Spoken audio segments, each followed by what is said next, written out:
Hello student, welcome to my YouTube channel. आज का हमारा टॉपिक है पुष्प क्रम, जिससे इंग्लिश में बोलेंगे इनफ्लोरेसेंस। तो सबसे पहले आप क्या करिए कि आप पहले इसको चित्र से आप समझ लीजिए, फिर इसके बाद जो आप टेक्स्ट देख रहे हैं इसे अपने कॉपी पर नोट करिएगा। तो चलिए सबसे पहले आपको हम चित्र से समझाते हैं। आप जैसा कि ये चित्र देख पा रहे हैं, ये कोई पौधा है, ठीक है। ये जो बीच वाला इसका मोटा आप देख पा रहे हैं तना, ठीक है, इसे हम बोलते हैं मुख्य अक्ष। इसे क्या बोलते हैं? मुख्य अक्ष बोलते हैं, ठीक है। यानी पौधे का जो मुख्य तना होता है मोटा वाला, उसे हम बोलेंगे मुख्य अक्ष। अब इससे जो पतली पतली तना आप देख पा रहे हैं बहुत सारा निकला हुआ है, इसे हम बोलते हैं पुष्पावली वृंत। पुष्पावली वृंत बोलते हैं, ठीक है। तो ये दो चीज़ों को आपको समझना जरूरी है ताकि आपके दिमाग में यह इमेज बना रहे, ताकि आप आराम से उसे समझ सकें, ठीक है। तो आपको याद रखना है क्या कि कोई भी पौधा है उसका जो मुख्य तना होता है मोटा वाला बीच वाला, आप समझ लीजिए, उसे हम बोलते हैं मुख्य अक्ष। और उससे जो पतली तना निकली रहती हैं उसे हम बोलते हैं पुष्पावली वृंत, ठीक है। अब आइए हम लोग समझते हैं। अच्छा, एक चीज़ और समझिए। अब पुष्प क्रम किसे कहेंगे? तो जो मुख्य अक्ष है या फिर पुष्पावली वृंत है, ठीक है, इस पे जो पुष्प लगते हैं, ठीक है, पुष्प लगने की जो व्यवस्था है, ठीक है, स्थिति है या विन्यास है, उसी को पुष्प क्रम कहते हैं। यानी कि पुष्प जो है मुख्य अक्ष या फिर पुष्पावली वृंत पर किस प्रकार से लगे हुए हैं, उनके क्रम को या विन्यास को या फिर व्यवस्था को हम बोलते हैं पुष्प क्रम, ठीक है। तो चलिए देखते हैं, आप नोट्स बनाइए। देखिए, पुष्प अक्ष पर, ठीक है। अब देखिए ये वाला जो हम आपको मुख्य अक्ष बताएं, इसे आप पुष्प अक्ष भी बोल सकते हैं, ठीक है। आप इसे बना लीजिएगा पुष्प अक्ष या मुख्य अक्ष, ठीक है, पुष्प अक्ष, ठीक। तो आप ऐसे भी कर सकते हैं कि मुख्य अक्ष पुष्पावली वृंत पर पुष्पों के क्रम को पुष्प क्रम कहते हैं, या फिर ऐसे कह दीजिए पुष्प अक्ष और पुष्पावली वृंत पर पुष्पों के क्रम विन्यास व्यवस्था को हम पुष्प क्रम कहते हैं, ठीक है। तो आप यहाँ देखिए, पुष्प अक्ष पर एक से अधिक पुष्पों के विन्यास को पुष्प क्रम कहते हैं। वही चीज़ है कि जो पुष्प अक्ष है या फिर पुष्पावली वृंत है, उस पर एक से अधिक पुष्पों की जो व्यवस्था है, विन्यास है, क्रम है, उसी को हम बोलते हैं पुष्प क्रम, ठीक है।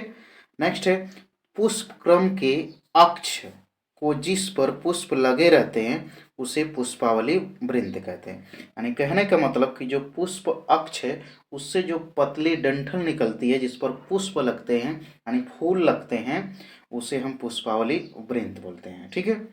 जबकि पुष्प के वृंत को पुष्प वृंत या वृंत कहते हैं, ठीक है।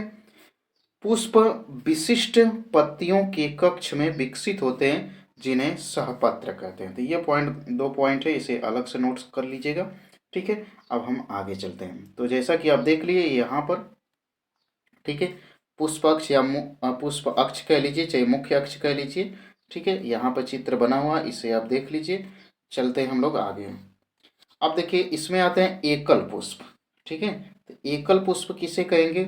तो नाम से ही लग रहा है एकल पुष्प, यानी ऐसे पौधे, ठीक है, या ऐसे पौधे जिनके मुख्य अक्ष या पुष्प अक्ष पर केवल एक पुष्प लगते हैं, ठीक है, तो उसे हम बोलते हैं एकल पुष्प। तो देखिए कुछ पौधों में पुष्प शाखाओं पर अकेले लगे रहते हैं, ऐसे पुष्पों को एकल पुष्प कहते हैं, ठीक है। जैसे कि कोई मान लीजिए ऐसे कोई एक पौधा है, इससे बहुत सारे पुष्प वाली वृंत निकली हैं, तो अगर इस पर केवल एक पुष्प लगेगा, यानी एक पुष्पावली वृंत या तना या शाखा जो भी कह लीजिए, ठीक, उस पर यदि एक पुष्प लग रहा है तो उसे हम बोलेंगे एकल पुष्प, ठीक है। बात क्लियर हुई? चलिए आगे देख लेते हैं। अब ये दो प्रकार के होते हैं। ये कितने प्रकार के होते हैं? दो प्रकार के। एकल शीर्षस्थ होते हैं और एकल कक्षस्थ होते हैं। इसको अब समझिए। जैसे मान लीजिए कि ये कोई पौधा है, ठीक है, इसका यह मुख्य अक्ष है मोटा वाला, ठीक है। अब इससे जो निकली हैं पुष्पावली वृंत, अगर एक पुष्प यदि इसके शीर्ष पर लग जाए, ठीक है, एक शीर्ष पर लग जाए, तो इसे हम बोलेंगे क्या, यहाँ से देख लीजिए, एकल शीर्षस्थ। ठीक है, एकल शीर्षस्थ, यानी कि पुष्पावली वृंत के अगर शीर्ष पर एक पुष्प लगा रहता है तो एकल शीर्षस्थ बोलेंगे। वही चीज अगर वह शीर्ष पर न लग करके पुष्प अगल बगल कहीं लगे तो उसे बोलेंगे कक्षस्थ, एकल कक्षस्थ। ठीक है, कहाँ यहाँ पे लिखा है एकल कक्षस्थ। ठीक है, चलिए तो अब इस बात को समझे कि एकल शीर्षस्थ क्या होता है, एकल कक्षस्थ क्या होता है। तो इसे हम थोड़ा सा हम रिटेन फॉर्म में देख लेते हैं क्या है।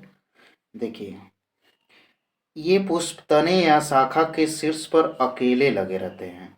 ठीक है, उदाहरण के लिए पोस्त और पीली कटेली। आपको इमेज भी दिखाऊंगा आगे चल के, तो आप देख लीजिएगा पोस्त और पीली कटेली। आगे एकल कक्षस्थ, ये पुष्प पत्तियों के कक्ष से निकलते हैं। उदाहरण के लिए गुड़हल हो गया, कपास हो गया। ठीक है, अब इसे थोड़ा सा इमेज से समझिए। देखिए यहाँ पर इमेज है, ये आपका पोस्त है। ठीक है, पोस्त। ये आपका पीली कटेली है, पीली कटेली, ये गाँव में देखने को मिलता है। ठीक है, कटेली। ठीक है, हमारे क्षेत्र में तो है, अब आपके क्षेत्र में है कि नहीं है। ठीक है, पीली कटेली। अब इसमें देख रहे हैं, एक ठो इसका तना है और इसके शीर्ष पर ये लगा हुआ है, सब पुष्प है। ऐसे सीधा तना गई, इस पे पुष्प लग गया। ठीक है, ऐसे इसमें पीली कटेली पे देखेंगे तो एक तना निकला, उसके एकदम शीर्ष पर चल पुष्प लगा है। ऐसे ही यहाँ पर भी देखिए पुष्प लगा हुआ है। ठीक है, तो अगर एक तने पर एक पुष्प लगे और वह भी शीर्ष पर लगे तो उसे एकल शीर्षस्थ बोलते हैं। और वहीं एक तने पर एक फूल लगे लेकिन शीर्ष पर न लग करके साइड से लगे। ठीक है, जैसे कि आप देखिए, ये हो गया गुड़हल। तो गुड़हल में देखिए, ये आपका मुख्य अक्ष हो गया, चाहे चाहे कह लीजिए पुष्प अक्ष हो गया, इसके साइड में यह पुष्प लगा है। वैसे ही कपास में देखेंगे तो ये आपका हो गया मुख्य अक्ष कह लीजिए, चाहे पुष्प अक्ष, और उस पर क्या है कि साइड में लगा हुआ है पुष्प। ठीक है, साइड में। तो इस तरह से हम कह सकते हैं कि एकल कक्षस्थ क्या होता है, एकल शीर्षस्थ क्या होता है। ठीक है, अपनी बात क्लियर हुई। चलिए आगे देखते हैं इसमें। अब इसमें आगे हेडिंग करिएगा, पुष्पों के पुष्प क्रम के विन्यास के लाभ। ठीक है, पुष्पों के पुष्प क्रम में विन्यास के लाभ। तो इससे क्या हमें फायदा होगा, लाभ होगा। तो देखिए इससे क्या फायदा होता है कि समूह में होने के कारण पुष्प अधिक आकर्षक होते हैं। यानी कई सारे पुष्प अगर एक साथ हैं तो वह आकर्षक होंगे बहुत ज़्यादा, और कीटों तथा जंतुओं को अपनी ओर आकर्षित करते हैं। ठीक है, अगर पुष्प एक ही पौधे पर बहुत सारा पुष्प रहेगा और एक क्रम में रहेगा तो उससे क्या होंगे, जो कीट होंगे, जानवर होंगे, उन्हें वह आकर्षित करेगा, जिससे पर परागण की संभावना बढ़ जाएगी। आगे हम पढ़ेंगे इसी चैप्टर में पर परागण क्या होता है, स्वपरागण। लेकिन यहाँ पर आप समझिए कि पर परागण का मतलब होता है कि किसी एक पुष्प से नर भाग किसी दूसरे पुष्प के मादा भाग से संपर्क करता है, ऐसे ही समझ लीजिए। ठीक है, तो उसे आगे दूसरा है, एक साथ अनेक पुष्पों में परागण हो जाता है। अगर बहुत सारे पुष्प एक साथ रहेंगे तो उनमें परागण की क्रिया हो जाएगी। पर परागण की संभावना बढ़ने से संकरण से ज़्यादा अवसर प्राप्त होते हैं, जिससे नवीन गुण वाले पादपों के उत्पादन की संभावना बढ़ जाती है। अब अगर एक साथ रहेंगे पुष्प तो उनमें पर परागण ज़्यादा होगा, ज़्यादा होगा तो नई प्रजातियों का निर्माण होता रहेगा। ठीक है, या उत्पत्ति होती रहेगी। आगे बीज बहुत अधिक मात्रा में बनते हैं, जिससे उत्पादन में वृद्धि होती है। यानी अगर बहुत सारा पुष्प एक साथ रहेंगे तो बीज भी बहुत अधिक बनेगा। ठीक है, जिससे इनका उत्पादन में वृद्धि होती रहेगी। ओके, बात क्लियर हुई। अब चलिए हम देखते हैं पुष्प क्रम के प्रकार। तो आप हेडिंग लगाइए, पुष्प क्रम के प्रकार। ठीक है, तो देखिए पुष्प क्रम कितने प्रकार के होते हैं, तो ये मुख्य रूप से 4 प्रकार के होते हैं। ठीक है, कौन कौन सा, असीमाक्षी पुष्प, ससीमाक्षी पुष्प, विशिष्ट पुष्पक्रम, संयुक्त पुष्पक्रम। ठीक है, तो चलिए सबसे पहले आप हेडिंग लगाइए इसमें, असीमाक्षी पुष्पक्रम। इस वीडियो में हम केवल असीमाक्षी पुष्पक्रम के बारे में पढ़ेंगे, ठीक है, और समझेंगे, और बाकी नेक्स्ट वीडियो में होगा। तो सबसे पहले समझते हैं असीमाक्षी। देखिए नाम से ही यहाँ पे लग रहा है, देखो हम लिख देते हैं असीमाक्षी। अ का मतलब जैसे सत्य होता है उसमें अ लगा दिए तो असत्य यानी झूठा। सीमा का मतलब लिमिट होती है, लेकिन असीमा मतलब इसकी लिमिट नहीं होती है यानी। और इसमें अक्षी शब्द जुड़ा है यानी अक्ष, यानी जिस पुष्प का अक्ष असीमित हो। असीमित का मतलब निरंतर बढ़ता हो, ठीक है। ऐसे पौधों के पुष्पक्रम को हम क्या बोलेंगे? असीमाक्षी पुष्पक्रम। एक बार फिर से समझिए, जैसे मान लीजिए ये कोई पौधा का पुष्प अक्ष है या पुष्पावली वृंत है, ठीक है। इसकी कोई सीमा न हो, आगे बढ़ता ही रहे बढ़ता ही रहे। ऐसा कब होगा? जब इसके शीर्ष पर कोई पुष्प न लगे। अगर शीर्ष पर पुष्प लग जाएगा तो वह वहीं पे रुक जाएगा। तो इसलिए यहाँ पर क्या होता है कि शीर्ष पर पुष्प नहीं लग करके साइड से लगते हैं, और जो शीर्ष है वह आगे की तरफ बढ़ता रहता है, ठीक है। तो चलिए हम टेक्स्ट के रूप में देखते हैं क्या है। देखिए इस पुष्प क्रम में पुष्पावली वृंत के शीर्ष पर शीर्षस्थ कलिका, यानी शीर्षस्थ कलिका मतलब जो शीर्ष को बढ़ाने वाली कलिकाएं होती हैं, पुष्प में विकसित नहीं होती हैं, ठीक है। जैसे यहाँ पर आपने देखा कि ये पुष्पावली वृंत है, इसके शीर्ष पर कोई पुष्प नहीं लगा, ठीक है। इसके शीर्ष पर कोई पुष्प नहीं लगता है। आगे देख लेते हैं। जिससे इसकी लंबाई बढ़ती जाती है, जिससे इसकी लंबाई बढ़ती रहती है। इसमें नीचे और बाहर की ओर पुष्प पुराने व बड़े होते हैं, ठीक है। इसमें क्या होता है कि जो नीचे के पुष्प हैं और बाहर के जो पुष्प हैं वो पुराने होते हैं और बड़े होते हैं, तथा ऊपर व अंदर की ओर पुष्प छोटे और नए होते हैं। कहने का मतलब यहाँ पर यह होगा कि जैसे मान लीजिए ये आपका हो गया, मान लो पुष्पावली वृंत हो गया। अब इसमें जो नीचे पुष्प लगेंगे वो तो काफ़ी बड़े बड़े होंगे, ठीक है, बड़े बड़े होंगे, खूब बड़ा बड़ा। लेकिन ऊपर जैसे ही जाएंगे तो छोटे छोटे होते जाएंगे, छोटे लेकिन नए होंगे, ठीक है। ये कैसे होता है देखिए, इसको आप समझिए। जैसे देखिए मान लीजिए कि ये आपका पुष्प अक्ष हो गया, ठीक। तो अब यहाँ पर एक पुष्प लगा, इसका आगे वाला भाग बढ़ गया, फिर यहाँ से पुष्प लगा, फिर ये आगे बढ़ गया, ठीक। फिर यहाँ पुष्प लगा, फिर ये आगे बढ़ गया। ऐसे ये बढ़ता रहेगा, पुष्प लगते रहेंगे। तो जो नीचे के रहेंगे वो पुराने होते जाएंगे और बड़े होते जाएंगे, और जो ऊपर वाले होंगे वह छोटे रहेंगे और नए रहेंगे, ठीक है। बात क्लियर हुई? चलिए आगे। पुष्पावली वृंत पर पुष्प अग्रभिसारी क्रम में लगे रहते हैं। अग्रभिसारी का मतलब यही होता है, जैसे एक यहाँ पे लगा, फिर एक यहाँ पे लगा, फिर ये यहाँ पे लगा, फिर ऐसे लगा, और यह पुष्प वृंत क्या हुआ? बढ़ता ही जाए। आगे असीमाक्षी पुष्पक्रम अग्र प्रकार के होते हैं, यानी ये भी अलग अलग प्रकार के होते हैं। तो चलिए देखते हैं। सबसे पहले यहाँ पर समझ लेते हैं इस चित्र से, सरसों का जैसे है। असीमाक्षी में देखिए ये इसका पुष्प अक्ष हो गया। अब एक पुष्प यहाँ लगेगा तो इसका पुष्प अक्ष जो है आगे बढ़ जाएगा। फिर जैसे ये आगे बढ़ेगा तो यहाँ से एक निकल गया, फिर ऐसे क्रम से पुष्प निकलते रहेंगे। आप सरसों को अपने गांव में देख सकते हैं, ठीक है, ऐसे निकलता रहेगा, ठीक है। चलिए आगे देखते हैं। चलिए असीमाक्षी पुष्प के प्रकार देख लेते हैं। तो देखिए इसमें तीन टाइप्स के हैं। जब मुख्य अक्ष लंबा होता है, छोटा होता है और मोटा चपटा होता है, ठीक है। तीनों को एक एक करके देखेंगे। तो सबसे पहले ए हेडिंग लगाइए, जब मुख्य अक्ष लंबा होता है, ठीक है। जब मुख्य अक्ष क्या होगा? लंबा होगा, तब क्या होता है? तो इसमें देखते हैं सबसे पहला जो है असीमाक्ष, ठीक है।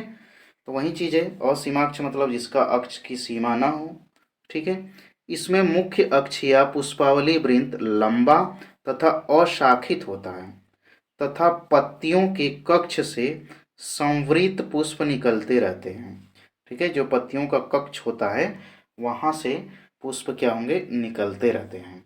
और ये कैसा होता है, इसकी पुष्पावली वृंत लंबा होता है और शाखित होता है, यानी शाखाओं में नहीं बढ़ता है। ठीक है, जैसे कि सरसों, जो कोई पीछे आप उदाहरण में देख लिए हैं चित्र से। दूसरा है सूकी या स्पाइक, इसमें अक्ष वृद्धिशील होता है जिस पर अवृंत पुष्प लगते हैं।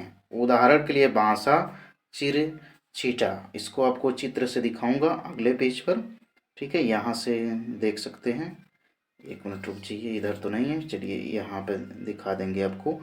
ये देख लीजिए चिरचीटा। ठीक है, ये जो बी वाला है वह स्पाइक पुष्पक्रम चिरचीटा है। ये तो सरसों का हो गया, ये तो सरसों है, लेकिन ये वाला चीज़ें आपको दिख रहा है स्पाइक के रूप में। ठीक है, आगे सूकिका या स्पाइकलेट। ठीक है, यह छोटे स्पाइकलेट का बना होता है जिसमें कभी कभी कई तथा कभी कभी एक पुष्प होता है। पुष्प का आधार की ओर ग्लूस से घिरे रहते हैं। ग्लूस का मतलब गूदेदार चीज़ों से घिरे रहते हैं, जैसे गेहूं, जौ, जई। ठीक है, तो अब इसमें आप देखिए यहाँ से, कहाँ गया, एक मिनट, इसमें लग रहा है कि इमेज कहीं होना चाहिए, है नहीं इमेज। चलिए आपको आगे दिखा दूंगा। आगे देख लेते हैं मंजरी। इसमें मुख्य अक्ष लंबा, दुर्बल व निलंबी होता है, यानी नीचे की ओर लटक जाता है, जिस पर एक लिंगी व पंखुड़ीहीन पुष्प लगे रहते हैं। उदाहरण के लिए शहतूत, सैलेक्स हो गया। आप इसका चित्र यहाँ से देख सकते हैं, देखिए शहतूत है, ठीक है, मंजरी, ठीक है, मादा सैलेक्स बी वाला है। ठीक है, ये सब किसके उदाहरण हो गए, मंजरी के उदाहरण हो गए। ठीक है, तो इसे आप देखिए चित्र से भी और टेक्स्ट के रूप में भी समझिए। आगे चलते हैं हम। नेक्स्ट है आपका स्थूल मंजरी या स्पेडिक्स। यह एक सूखी पुष्पक्रम है, यानी पहले के जैसा ही है, सूखी, जिसमें गूदेदार वृंत दो या अधिक बड़े रंगीन निपत्रों से ढका रहता है। जो वृंत होते हैं, पुष्पावली वृंत होते हैं, वह गूदेदार निपत्रों से यानी पत्तों के समान संरचना से ढके रहते हैं। ठीक है, पुष्पावली वृंत का ऊपरी बंध्य भाग अपेंडिक्स कहलाता है। नीचे के भाग में ऊपर की ओर नर पुष्प होता है, यानी नीचे जो होता है, नीचे से एक मिनट, नीचे के भाग में ऊपर की ओर, ठीक, नर पुष्प होता है, मध्य में बंध्य पुष्प होता है तथा नीचे मादा पुष्प होता है। ठीक है, इसमें सभी पुष्प एक लिंगी होते हैं। उदाहरण के लिए अरबी हो गया, कोलोकेसिया हो गया, केला हो गया, मक्का हो गया। आप यहाँ से देख सकते हैं चित्र। ठीक है, ये देखिए इसका पुष्प किससे ढका हुआ है, निपत्रों से। ठीक है, मोटे मोटे निपत्रों से ढका हुआ है यहाँ से। ठीक है, चलिए आगे देखते हैं। दूसरा, पुष्पाक्ष छोटा होता है। इससे पहले हमने देखा पुष्पाक्ष लंबा होता है। ठीक है, उसमें 5 टाइप के देख लिए। अब हम देखेंगे बी पॉइंट में पुष्पाक्ष जब छोटा होता है। तो इसमें देखते हैं समसिक या कोरिम्ब। इसमें मुख्य अक्ष, ठीक है, मुख्य अक्ष को समझ रहे हैं, छोटा होता है, यानी ये वाला चीज छोटा होगा। नीचे के पुष्पों के वृंत लंबे होते हैं, यानी इससे जो नीचे पुष्प वृंत लगे रहेंगे ऐसे, वह क्या होंगे, लंबे होंगे। ठीक है, सॉरी एक मिनट रुक जाइए। हाँ, नीचे के पुष्पों के वृंत लंबे तथा ऊपर के पुष्पों के वृंत छोटे होते हैं। अब यह ऊपर जो है छोटा रहेगा। ठीक, इस कारण सभी पुष्प एक ही ऊंचाई पर होते हैं। इस कारण से देखिए, अब इसको ऐसे समझिए। मान लीजिए कि यह आपका हो गया मुख्य अक्ष, ये वाला जो है काफ़ी लंबा हो गया, नीचे वाले, ऊपर वाले छोटे हो गए, ऐसे जा कर के बाद में सब के सब एक सीध में मिल जाते हैं। तो इसी को कह रहा है कि एक बराबर होते हैं सब। ठीक है, सबकी ऊंचाई पर होते हैं। क्या लिखा है, इस कारण सभी पुष्प एक ही ऊंचाई पर होते हैं। ठीक है, जैसे कि आप देख सकते हैं कैंडीटप्ट, केसिया, सोफेरा। ठीक है, आप यहाँ से देख सकते हैं चित्र वगैरह। ठीक है, यहाँ से देखिए, ये गया, ये गया, ये गया, ये गया, ये गया, ऐसे यह बड़ा है, ये छोटा छोटा, बाद में पता चलेगा यह सब एक ही ऊंचाई के हो गए। ठीक है, चलिए आगे देख लेते हैं पुष्प छत्र या अंबल क्या होता है। तो किसमें, दूसरे पार्ट वाले में दूसरा है, इसमें मुख्य अक्ष छोटा होता है। ठीक है, छोटा वाला भाग ये हम पढ़ रहे हैं, तो मुख्य अक्ष क्या होगा, छोटा ही होगा। आगे, तथा सभी पुष्प एक ही बिंदु से लगे प्रतीत होते हैं, यानी जब सभी पुष्प जो होते हैं एक ही बिंदु से लगे होते हैं। पुष्पों के असमान वृंत पूरे पुष्पक्रम को छाते के रूप में ढक देते हैं, छाते के रूप देते हैं। इसमें मध्य में नए व छोटे पुष्प, ठीक है, बाहर की ओर पुराने व बड़े पुष्प होते हैं। उदाहरण के लिए धनिया हो गया, जीरा हो गया, सेंटेला हो गया और सारी चीज़ें। तो अब इसमें इसको आपको समझना है। जैसे देखिए ये पुष्प है का मुख्य अक्ष है, इससे क्या होगा कि एक ही जगह से ऐसे बहुत सारे क्या निकले रहेंगे, पुष्पावली वृंत, और इन पे क्या लगा रहेगा, पुष्प लगा रहेगा। तो ये एक तरह से छाते नुमा संरचना बनाएंगे। ठीक है, चलते हैं आगे।